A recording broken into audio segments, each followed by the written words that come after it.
That's my view, and the courts will see what the court's view on that is, because I will be suing you for this. I will be taking it to court. Again, twice I've won already, and you will be the third. Buckle up, because this opening sets a battlefield. Our auditor immediately declares war with precision. 2 previous lawsuit victories, and promises this officer will be number 3. Notice how the cop demands details under threat of arrest, but can't even locate the correct section of Code G. This isn't a conversation. It's a power struggle where the civilian demonstrates superior legal knowledge. The officer's rushed, sloppy approach and refusal to allow proper time for legal review reveals his priority isn't justice. It's administrative speed.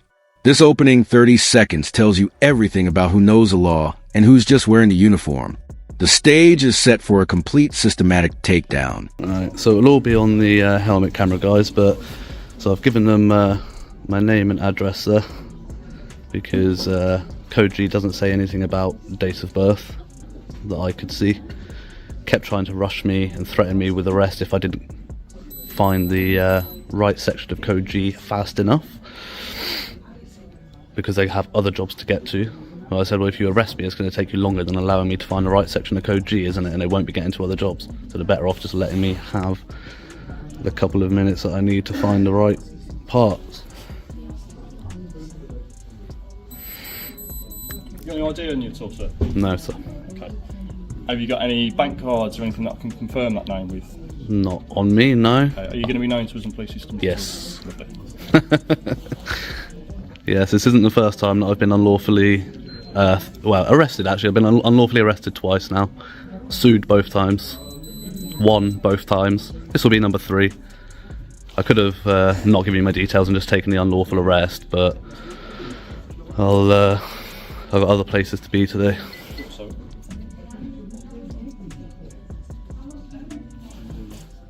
is it 3 Delta uniform? Yes.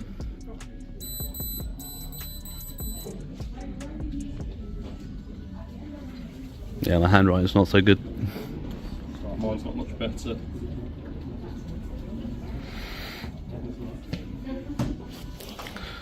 We expose the first critical failure. The officer admits his body cam wasn't obvious, a basic transparency violation. But the real danger is a selective evidence policy. He flatly refuses to view the auditor's footage showing security assaulting him, yet immediately treats 3 guard statements as gospel truth. This is courtroom suicide. When the auditor asks why his complaint gets ignored while there's triggers immediate action, the officer has zero legitimate answer. This selective investigation reveals institutional bias in real time, creating a paper trail of discrimination that will devastate any credibility in court. It's not policing. It's building a case of defense. Have your body cams been on the whole time? They have. Is there a reason you didn't tell me? Was it not obvious? No. Flashing? No, it wasn't. Okay. No. Well, body cams have been recording the whole time. So why didn't you tell me at the beginning of the interaction? I'll be honest with you, I forgot. Right. However, we've been having a conversation. I think we've been fairly reasonable and I don't think you've been reasonable at all. Amicable, yeah. Not rude, but I don't think you've been reasonable, no. How would you say I was being unreasonable? By the fact that you won't take my complaint against them. You're happy to take their complaint, Okay. based on 3 allegations where you haven't reviewed any footage, any evidence. Okay. Whereas I'm saying I will show you the evidence of him calling me a TWAT, but you won't take my complaint. That's not reasonable, Constable. What my preference is, okay, is we get you away from here, get you outside, and then I'll listen to your side of the story. At the moment, we've got one version of events where an allegation's been made, obviously, which is why I've requested you details and the events that's been allegated. I'm more than happy to take your side of the event. Oh, now you're happy, yeah, okay. Okay, I'm trying to be. I'm trying to explain to you that I want to get. Well, earlier you're saying you weren't going to take mine today. No, I wasn't originally. And if you're telling me that you can show me, potential footage that may. But you didn't ask them to show you potential footage. Because, like I say, I've got 3 witnesses telling me that. You don't think 3 security guards are going to club up? Story, do you? You just want to put your own point across. Okay, go on. You got 3. Yeah, you got 3. You got 3 witnesses. Witnesses who have all told me that you've said things to them which aren't very nice, which is a public order offence. Okay. It's not though, is it? It is. Section 4 of public order, yes. If it's caused them harassment, alarm or distress, yes it is. Okay. And I think you know that as well, don't you? Which is why I've requested the details. It's got to be threatening, abusive, isn't it, language? Or visible representation. Or visible representation, yeah. So and abusive, I would argue what you've said is abusive. is it?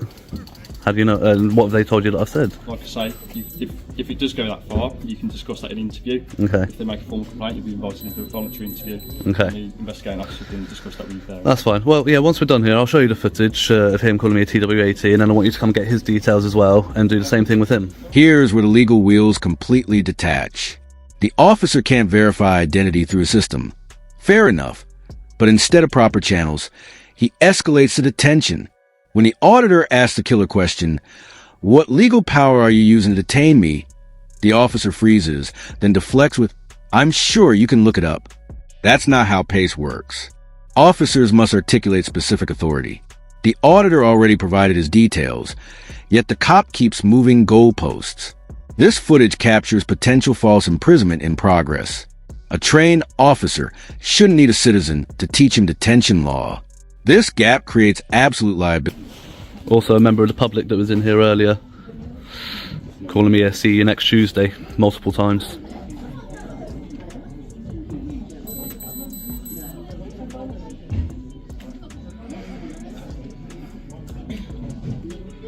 Can I just confirm your second name? Is it UM? Pardon? Is it UM at the end? Your mother, yeah, Mike at the end, yeah. So uniform Mike? Yep.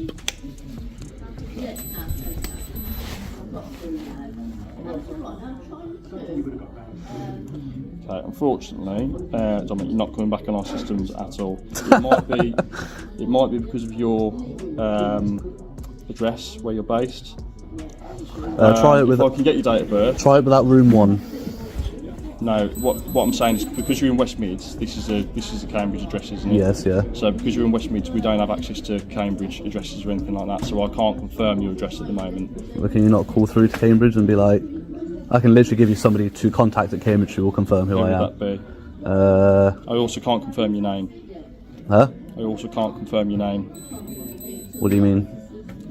I can't confirm who you are because you've given me a name written down on a piece of paper. You've got no ID and you've not given me a date of birth. So at the moment I can't ascertain what your name is. Watch the desperate pivot. Unable to justify lawful detention, the officer weaponizes breach of peace to force removal. He writes personal data on a scrap paper. Data protection nightmare. Then comes a golden phrase. The auditor leaves under duress, legally preserving his right to challenge this later. This is involuntary compliance. It's compliance under threat of violence. The officer can't articulate what imminent harm he's preventing because there is none. This is textbook abuse of emergency powers for mere convenience.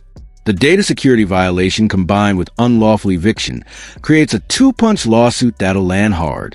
What if I can show you a bank statement on my phone with my name and address on it? It could be anybody's bank statement. You can literally watch me log into my bank and get it.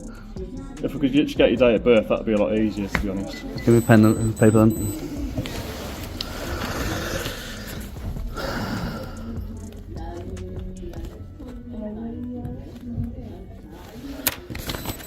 Thank you.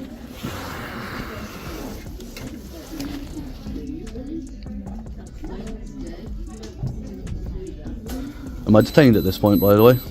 On suspicion of the offence, yes. Whilst I ascertain your name and address, yes, you are. Okay. And what section is that you're using for the detention?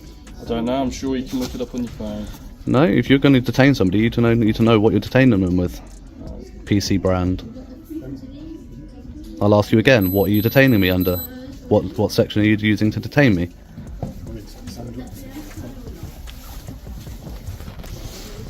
I've given you my details. Just bear with me a minute. No, I'll keep talking. You don't have to listen if you don't want to.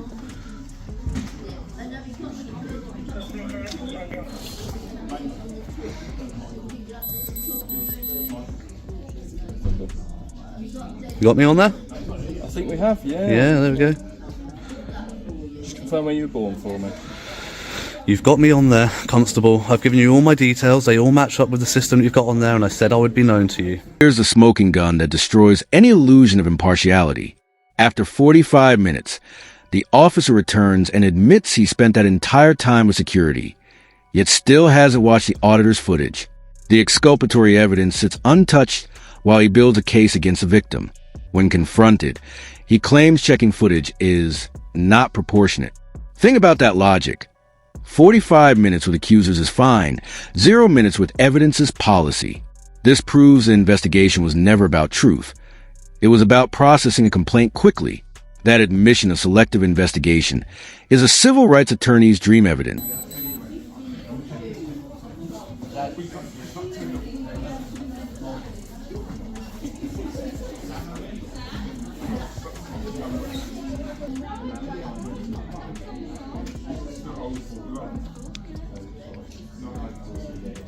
Lovely stuff. Okay, wonderful. What we'll do, I'm going to keep hold of this because I need to do some of my systems later on. Well, you've just got it on there, haven't you? Yeah, I'm going to keep hold of it either way because it's easy for me. It's just easier access. Well, I don't know what you're going to do with that bit of paper. What if that gets lost? What if that gets put in a random bin and somebody else finds it? I can assure you we've got shredders at the office that will I've seen the way that police hand parcel on private information. Okay, I'm going to ask you to leave the premises now. We'll Right. go outside. Presumably you've got a vehicle because I can see you've got a motorcycle. And the purpose for asking me to leave again? Prevent a breach of the peace. And what breach of the peace do you suspect would happen? Based on the fact you've been abusive to the staff here, I don't want anything to. It has to be. It has to be. Yeah, a breach of the peace constitutes physical threats or actual violence to a person or their property in their Being presence. abusive to somebody could also constitute. I've been sat here peacefully, Constable. They're the one that surrounded me and attacked me. Breach of the peace. Okay, so what I'm going to ask now is for you to leave the premises, please. And if I don't, Okay, I need you to leave the premises. okay, and I'm asking what happens if I don't? I need you to leave the premises, or we'll have to forcibly remove you from the premises. Using what power? Now, the officer commits his most dangerous violation yet. He issues an informal ban. Visit any other job center and you'll be arrested. Without bail conditions, without court orders, without any legal authority. Pure intimidation. The auditor correctly identifies this as a freedom of movement violation, but the officer doubles down. This reveals a toxic mindset that police power is unlimited. Restricting a citizen's public movement based on hypothetical future scenarios violates fundamental rights. This overreach isn't just a mistake. It's a standalone civil rights violation that strengthens his third lawsuit immeasurably. Maybe Maybe it has been in the new Public Order Act, actually, so I'm isn't going it? to give you one more opportunity, please, to leave the premises. Right. Okay, under threat of violence, I will move. Under threat of arrest, I'll give you my details. So under duress, and you guys will be getting lawsuits. Goodbye. Goodbye. I'll stand outside then.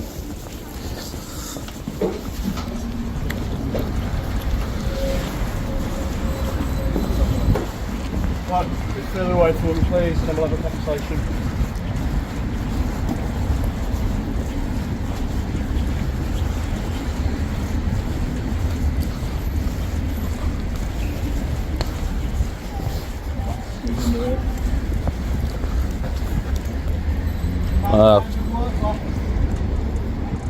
I'm a bit stuck.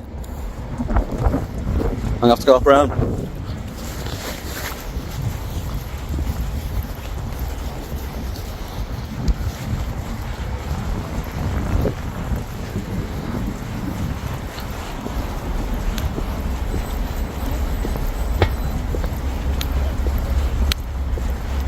Okay.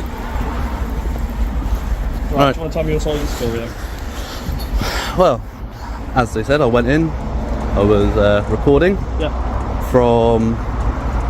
Reach the absolute climax. The auditor delivers his final warning with devastating clarity. Lawsuit number 3 is guaranteed, and this officer's career is on a countdown. He articulates the core constitutional conflict, his right to privacy versus police convenience.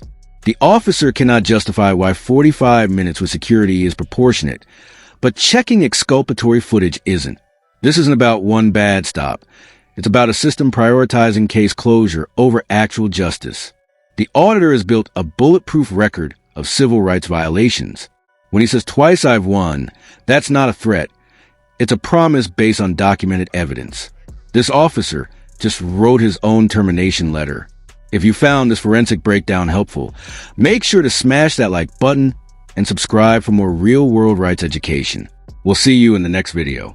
And you're investigating an alleged offence, so I'm not going to give you any information on that, but I'm going to give you. I want to report the taller one in there, not the glasses. Which chap? The glasses? No, not the one with the glasses, the taller one. He was the taller. Bold yeah, chap. yeah, that's the one, bold chap. Yeah, referred to me as a twat in public, in front of all the claimants in there. Okay. Which, again, if they're saying what I've said is a section 4, that's definitely a section 4. Okay. So if you're going to prosecute one, you had no choice but to prosecute the other. Thank you. That's it. Simple as that, isn't it? So you should call you a twat. Is there anything else? It's called me a twat. The one with glasses has hit me in the forehead with his phone. Okay. He's shoved me on the back of the head with his elbow. Huh? What was the reason for that? Okay. He didn't like. He didn't like what I was doing. See what it shows. Oh, I'm going to make a subject access request for that CCTV as well. But yeah, absolutely. Okay. But yeah, he's at one point he got his phone out and was asking why. He's asking, oh, how do you like it if somebody's shoving a phone in your face? That doesn't bother me at all. And then he's getting closer and closer and goes like that into my forehead, clearly on purpose. And then he was behind me, clearly shoved. Multiple times they've tried to grab and detach my camera from my helmet or turn it off, I'm not really sure, but from behind. Yeah, and it will all be on their CCTV. Yeah. The way they've surrounded me and been aggressive towards me is unprecedented. It's ridiculous. Okay? So, but again, you said you don't have time to look at my camera for an hour, but you've got time to go down check their CCTV. I'm not going to go and watch the footage that you've got on your phone. It's because this job's been open for a while, hasn't it? Huh? This I've been recording now for an hour and 20 odd minutes. So it won't be proportionate in my time to spend. But you said you're going to go check their CCTV. I'm going to go look at the CCTV regarding the potential assault you just alleged. However, my suspicion would be that they've used it to maintain control over yourself. I'm sat on a chair doing nothing. And that's what I'm going to go and check out. I'm not going Literally, as soon as they said they're calling the police, I said, fine, I don't want you coming here and then going around Birmingham looking for me. I said, I'll wait for you because I thought we were going to have no problems, because ultimately I may have been trespassing. That's a civil issue, not your problem. But what they allege is ridiculous.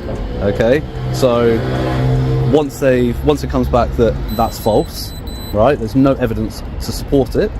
Okay, I want you to get them done for wasting your time, making false allegations, interrupting my freedom to privacy. Okay. Just let me address one thing at a time, because I'm not that. Yeah. All right. We will call the offences that you've alleged against them as well. Yeah. Okay. So ultimately, the saying he's called you a twat, it'll be a public order as well. So you'll be a victim and a suspect for the allegations that they've made. Yep. I won't be the officer that investigates the matter. I'll do a bit of primary investigation here whilst I'm here. I'm a response officer, so ultimately I'll go off to a different department. I'll then investigate it. I'll take your phone number, then I can send you the crime number as well. If that's something you'd like me to do, otherwise I won't be able to give you that. You can give me, you can take my email address. An email address? Yeah. Probably I get all sorts come up on my feed. Lovely. Right, I'll sit down there then. We'll have to. So there'll be 2 more tyrants for the tube. What I will say is, obviously, if you come back to this location, we'll speak to them regarding what you said. But I don't want you coming back here. If you do come back here, then we'll have to arrest you for the offences that have been alleged. Okay, understand that? Yes. Lovely. And we will also, there's been a log generated for today which will have your name on it. Ultimately, it transpires that if you've gone to another job centre or another location in the vicinity and you're doing the same things, you'll be arrested straight away. It won't for be what? A question. If there's any offences, when they breach the peace, you'll be locked up again. You can't lock me up for breach of the peace. Okay. No, you can arrest me, remove me, and de-arrest me. Or you can arrest me to, what do they call it? Take you into custody for breach of the peace. For what? That's what you're asking. For what? To keep the breach of the peace prevented. Ultimately, especially if you don't live around here, given there's no alternative addresses. So I'm not allowed to go to any other job centres today? What I'm saying, I'm advising you, I can't tell you what to do. Okay, you've got your own rights, you're human, but I can only advise you on the basis that as a police officer, if I return to a job and you're there, chances are I'm probably going to be locking you up, especially if there's another alleged offence such as a public order. Yeah, but again, as you've seen, and sensibly, as a constable, you should be pretty good at assessing situations when you enter a scene, right? You get a call, you enter a scene, you should be pretty good at assessing what's going on. When you came in, what was I doing? You were sat down. Doing what? I don't know. Doing nothing, sat there peacefully chatting nicely to the rather larger guy. I don't want to be rude, but identifying way, chatting very politely to him. You came in, and then you went and spoke to them. In what world does it look like I'm the one that's been aggressive when I've sat there? I've got security in front of me, hands in my face. And I don't think they were all there, but all 3 of them surrounded me doing that, moving their camera in my face, in what world does that look like I'm being aggressive? All I will say, okay. But you should be good at assessing a situation, Constable. You're aware that we have a national decision-making model? Yes. Yeah. So we go into a location, as you say, we assess what we've got in front of us. Yes, you may be sat down. Yes, you may not be being abusive or whatnot at the time. If I have an allegation from a member of the public stating that you've done X, Y, Z, I have to take that seriously. Don't have a duty bound to investigate it like I'll be do with the same allegations that you've made. Yeah. However, hindsight's a wonderful thing, isn't it? If I'm not there, I've not seen what's happened, I can't say for sure. At the moment, I've got 3 against 1 telling me one thing and you're telling me another thing. So I've got to go off what I've got. I think it's completely wrong that instead of when the evidence is right there available to you, instead of checking the evidence, you've gone straight to invading my right to privacy. Okay. Because you may say... Sorry, what's this right to privacy? My details that you've taken, stolen from me today, I will say. Ascertained. Stolen from me, I will say. Okay? Under fear of arrest, I've given them. That's stealing in my eyes. Yeah. Okay? So I will say stolen. My details that you've stolen from me today, when the evidence was there, you say it's not proportionate because it takes too much time, right? I say my right to privacy outweighs your ability to move on to the next job because they've made false allegations. That's my view, and the courts, will see what the court's view on that is, because I will be suing you for this. I will be taking it to court. No worries. Again, twice I've won already. You will be the third. Okay, and I won't be doing that. Okay. Wait, say that again. The offence that I'm alleging. Yeah. So we're going to record it. Yeah. So it'll be on our systems. Yeah. And all I'm saying is I'm not going to take a statement for you at this point in time because I've taken one from them. So will somebody be in touch with me to take a statement? Yeah, so obviously we've got your email. Yeah. Phone number will be preferable, but email's fine if you want to leave it at that. Well, trust me, I'm much more responsible on my email than my phone number. So somebody should make contact with yourself. Obviously it's a counter allegation at this stage, so... Well, it's not, they're two separate, then that's not counter, is it? I'm not saying, this but that. They've made an allegation, fine, but I'm making it they're two separate individual apart, they're not counter. They'll have to investigate it either way. Yeah. Like I say... Wait for the sirens. Sorry, so yeah, somebody make contact with you. I know obviously your address isn't on us, so that's fine. Right. So it'll be an email to yourself to discuss the next steps. Okay. What I would assume probably would happen is you'll be invited in for a voluntary interview, right, and you get to give your account that way anyway. Right, okay. So in terms of at the beginning when you said it wasn't proportionate to check an hour's worth of my footage, but you've just spent 45 minutes in there. Taking a statement. Yeah, so you say it's not proportionate, but it wouldn't have needed to be the whole hour. It wouldn't have needed to be the whole hour. Like I said, I'm not going to discuss the offence with you any further. Exactly. There's an allegation being made, and like I say, you'll have to be invited in for a voluntary interview. Right, okay. And one more thing, I want to make another complaint which you can record for me. Yeah. A member of the public that was in there came up to me, called me a see you next Tuesday multiple times. I did tell you while you're in there, but you didn't listen. Okay. Multiple times, threatened to take me outside himself. If he sees me outside, we'll be rolling around on the floor, it'll be a different matter. He literally came in while you were in there, but obviously I didn't want to go in there to grab you because I didn't want you to then arrest me for breach of the peace. But he's a claimant in there, they'll have all his details on record, so you can get his details from him. I can show you a picture now, I can email that across to you. Yeah, if you want to do that, that's fine. So I'll show you who he is, just in case you do see him around. Bear with me, guys. No, I don't think there's anything else I need from you right now, other than, said I've got all your details on camera. You're not to go back in there, obviously. I don't want to have to come back here. If we do, then we are going to have to arrest you. I won't be going back in there, don't worry, I'm going to be heading on. I literally just waited to see what happened in there. But yeah, just be expecting a lawsuit, be expecting complaints. You've actually been very quiet, and I think it's because you know he's messed up. But you particularly are going to be getting a complaint through IOPC. It will have to be sub judice to the lawsuit. Lawsuit will come first. Then you'll be getting a complaint through IOPC. I would not be expected to be keeping your job for much more longer than a year. It's usually how long it takes. So put yourself on notice, Constable. Thanks very much for your time. Yeah, no worries. You can bugger off now.